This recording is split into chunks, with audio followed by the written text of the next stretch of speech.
Assalamualaikum warahmatullahi wabarakatuh. Rahayu. Bertemu lagi dengan saya Agus Supriyanto, Kepala Perpustakaan Sabta Prabu Desa Candi Areng atau biasa disebut dengan Puspa Candi Areng. Dalam episode ketiga ini saya akan bercerita tentang perkampungan lama di Alas Semprang, Dukuh Pejonggolan berdasarkan buku Wajah Desa Candi Areng. Mari kita mulai ceritanya. Dulu, sekitar tahun 1960-an, di Dukuh Pejonggolan masih dipenuhi kisah-kisah kehidupan sederhana dan misteri dari hutan lebat di sekitarnya. Pada masa itu, masyarakat hidup tentram, mayoritas kehidupannya bertani dan berkebun. Satu sama lain hidup berdampingan dengan harmonis.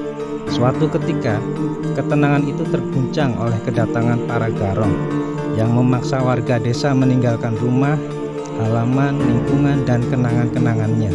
Lalu kampung tersebut berubah menjadi kompleks pemakaman Semprang.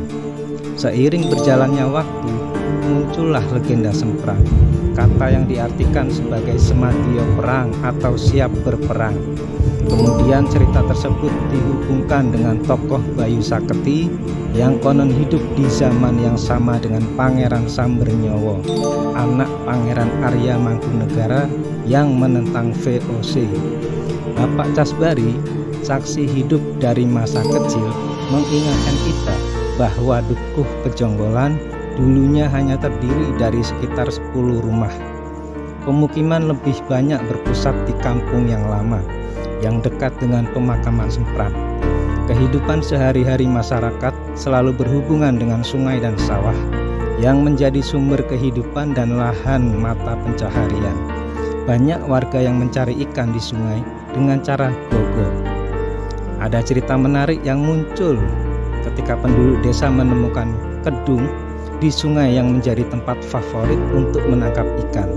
Salah seorang warga sedang mencari ikan di sekitar kedung, kemudian terbawa arus sungai.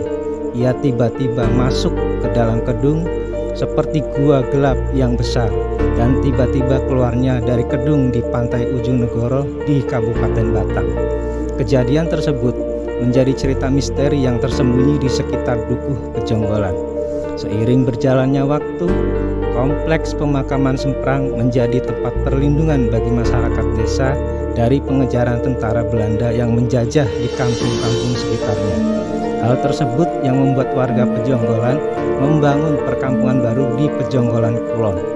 Selain cerita perkampungan kuno di Alas Semprang yang berhubungan dengan tokoh Mbah Semprang, makam Semprang, dan sosok yang terkadang muncul di waktu duhur serta ayam alas yang masih bertebaran hingga hilang ke dalam papringan, maka Dukuh Pejonggolan Kulon juga punya cerita berkait dengan Gunung Kelir yang gagal menjadi sebuah gunung karena gangguan Eyang Semar, konon diupili olehnya. Meskipun itu hanya cerita atau mitos tentang Mbah Semprang dan Gunung Kelir yang belum memiliki kebenaran secara pasti, tapi ini warisan tutur dari leluhur Desa Candi Areng yang mudah-mudahan tak punah. Cerita tersebut harus menjadi bagian tak terpisahkan dari warisan budaya yang diwariskan dari generasi ke generasi. Dalam episode ketiga Wajah Desa Candi Areng, kita bukan hanya mendengarkan kisah masa lalu, tetapi juga merasakan keajaiban, keteguhan, dan keindahan warisan nenek moyang yang tetap hidup dalam ingatan para sesepuh bini sepuh. Generasi kita yang sekarang mungkin hanya bisa merasakannya melalui kisah-kisah yang disampaikan dengan penuh kehangatan dan kebijaksanaan. Semoga konten bercerita Wajah Desa Candi Areng ini bermanfaat. Wassalamualaikum warahmatullahi wabarakatuh. Rahayu.